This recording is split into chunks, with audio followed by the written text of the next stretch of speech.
Selamat siang Bu, perkenalkan nama saya Valentina Sari Trisis Fedian dengan NPM 2319-201075.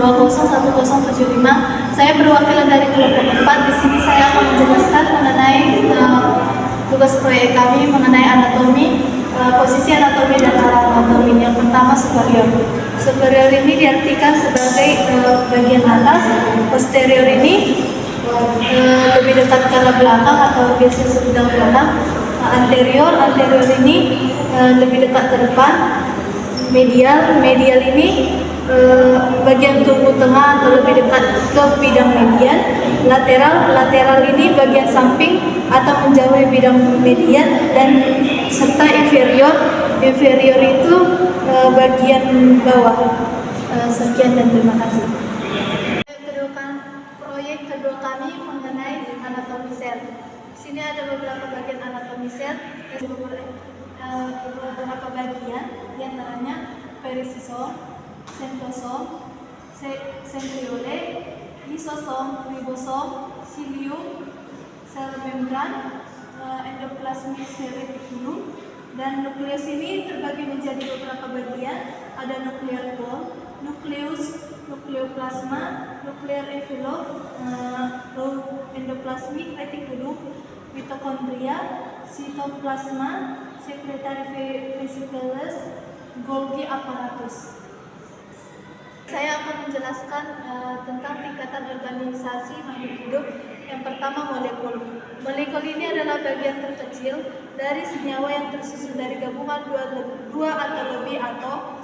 Molekul terbagi menjadi dua unsur, yaitu molekul senyawa dan molekul unsur. Bagian yang kedua mengenai organel. Organel ini adalah subunit khusus bagiannya di dalam sel yang memiliki fungsi tertentu. Nama organel berasal dari gagasan bahwa struktur ini adalah bagian dari sel, seperti halnya organ bagi tubuh. Akhirnya, nama yang diberikan organ adalah organel dengan akhiran L yang menjelaskan sifat diminutif atau kecil. Yang ketiga ada sel. Sel ini pada organisasi kehidupan, baik pada hewan maupun tumbuhan, sel menempati urutan tingkat organisasi yang terendah. Sel adalah unit struktural dan fungsional terkecil dari makhluk hidup. Ilmu yang atau biasa kita disebut ilmu yang mempelajari sel disebut dengan sitologi. Selanjutnya mengenai jaringan.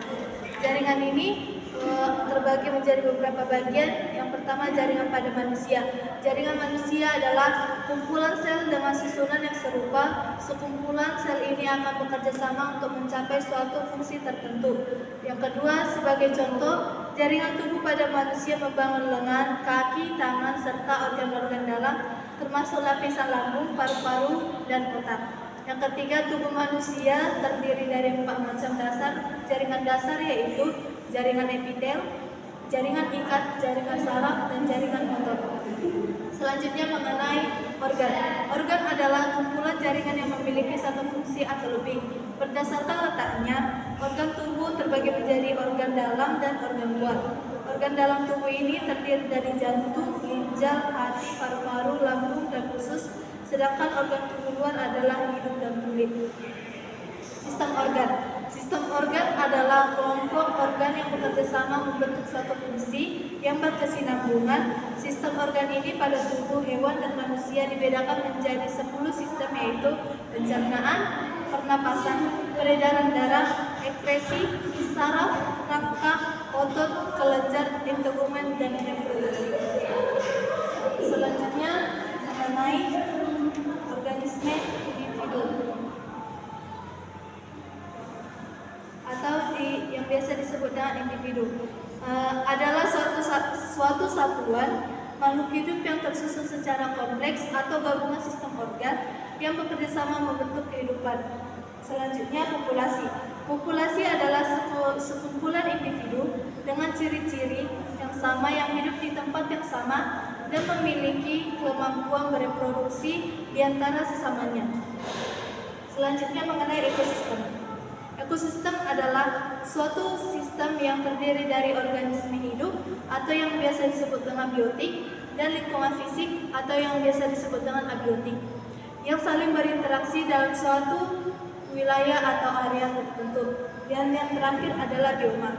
Bioma ini adalah wilayah yang memiliki sifat geografis atau iklim yang sama, yang meliputi komunitas, tumbuhan, hewan, organisme tanah, bakteri, dan virus.